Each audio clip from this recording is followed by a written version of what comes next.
I'm Tracy Baxter with today's Record Newswatch. An Orange County grand jury has indicted a former substitute teacher for rape for alleged incidents involving a 13-year-old boy. 45-year-old Lisa Franklin of Newburgh has been named in a 22-count indictment charging her with rape and predatory sexual assault against a child. Franklin was arrested in March following an investigation that began after the parents of the alleged victim discovered inappropriate text messages on his cell phone. Police say Franklin met the boy while substitute teaching at Sacred Heart School in Newburgh. Authorities say there were numerous sex acts that occurred at locations in Newburgh and New Windsor. Franklin's currently free on $10,000 bail and is expected to be arraigned on the charges next week. If convicted, she could face up to 25 years in prison. There won't be a Republican primary in the race for Orange County Executive. Now the GOP Warwick Town Supervisor Michael Sweeton has announced that he's withdrawing from the race to succeed retiring County Executive Ed Diana. Sweeton's decision came after the County Republican Committee announced its backing of Chester Supervisor Steve Newhouse. It leaves Newhouse as the lone Republican candidate. He also has the Conservative and Independence Party lines. Newhouse will be facing Democratic candidate Roxanne Donnery in November. A group of employees from the U.S. Postal Service's mail and processing distribution facility at Stewart Airport braved the rain earlier today in a show of support for local Congressman Sean Patrick Maloney. As part of his efforts to save the facility from being phased out and ultimately closed as part of a Postal Service financial reduction plan. If the Stewart facility closes, those mail services would then be handled at an Albany center. Maloney, after meeting with regional postal officials, said he'll continue to fight to maintain Stewart operations. We had a very frank discussion. I think it was a little surprising to the people who were there to meet me. I don't like the way this is being done. I don't like the way these people are being treated. And if you want to know what's wrong with America right now, it's that we're treating working and middle class people like they're the enemy. Amen. And it's wrong, and we need to stop it. The Postmaster General has the power to keep this facility open.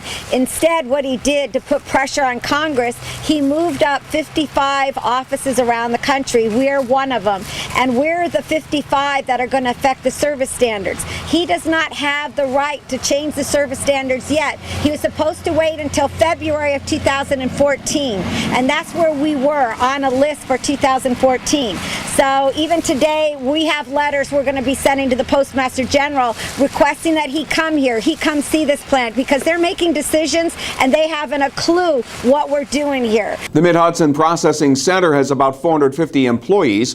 Maloney's currently pushing legislation that would also protect 6-day mail delivery and would result in a series of Postal Service fiscal reforms that he says would prevent the need for massive service cutbacks and job losses.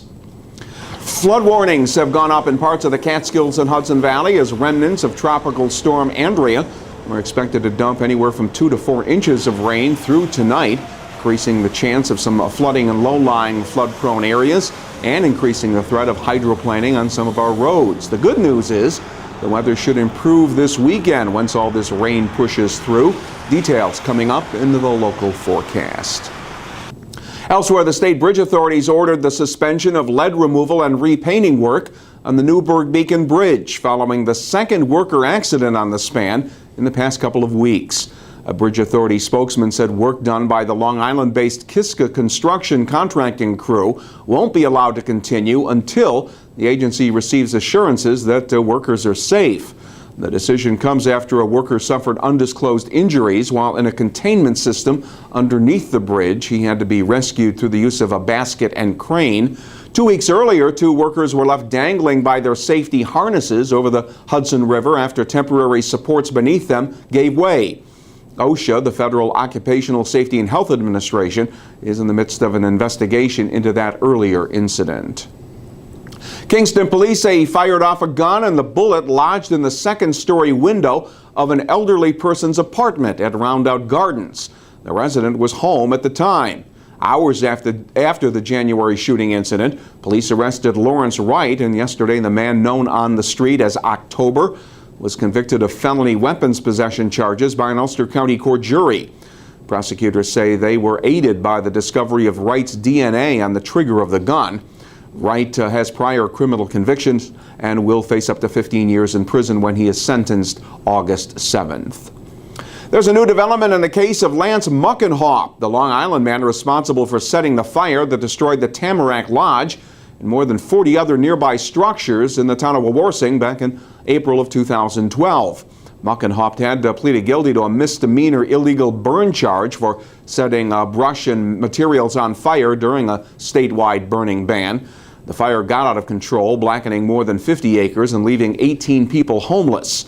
Muckenhaupt failed to show for his sentencing May 20th. He would later turn himself in and was released after posting $100,000 cash bail, with a new sentencing date to be scheduled in Ulster County Court. He was convicted of breaking into a Kingston home last November, stealing jewelry, electronics, and liquor. The 76-year-old homeowner was sleeping and awoke when the man, wearing a witch Halloween mask, was rummaging through her dresser drawers. Police broke the case against John Van Leuven when he pawned the jewelry later that day at the Hudson Valley Mall.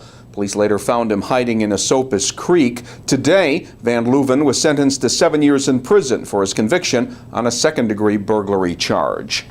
And the 8th annual Hoboken International Film Festival wrapped up its week-long run Thursday night at Middletown's Paramount Theater with a gala awards presentation. More than 140 movies were shown during the festival run. Among the stars on the red carpet last evening, actor and Academy Award nominee Robert Loggia. He says the festival gives promising filmmakers a great venue to show off their work. Yes, it does. It's great being here at a film festival.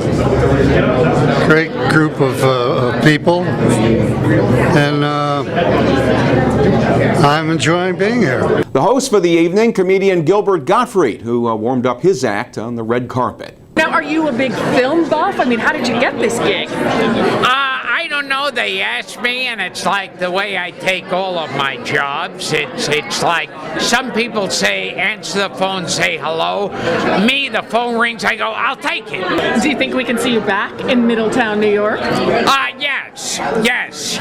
Because Middletown, New York, it's my kind of town. Did the film festival give Middletown the predicted economic boost? Mayor Joe DeStefano thinks it did. I've talked to many of the business owners. I know Tracy from the antique store. He said he had the best weekend he's had since he opened a business a few years ago. And speaking from my own family business, I know we had a nice bump. I think all the restaurants had a big bump in downtown Middletown, and also the surrounding area, because people were here in the hotels. The hotels had a nice bump. We're hoping that after the event is over, that we'll be able to sit down with the Hoboken people. We hope we've made enough of an impression on them to keep them here for a few years. City officials hope the festival will bring more filmmaking activity to Middletown, and that film festival promoters decide to hold the event once again in Middletown next year. The drenching rains will be moving out of the region in time to give us some better weekend weather. Saturday will be cloudy and muggy with temperatures in the upper 70s. There is the chance of a late-day thunderstorm Saturday. As for Sunday, we'll see a mix of sun and clouds with the highs again in the upper 70s. Stay current with what's happening here and elsewhere by reading the weekend editions of the Times-Herald Record, and keep clicking here at Record Online for news when it breaks. For Record Newswatch, I'm Tracy Baxter.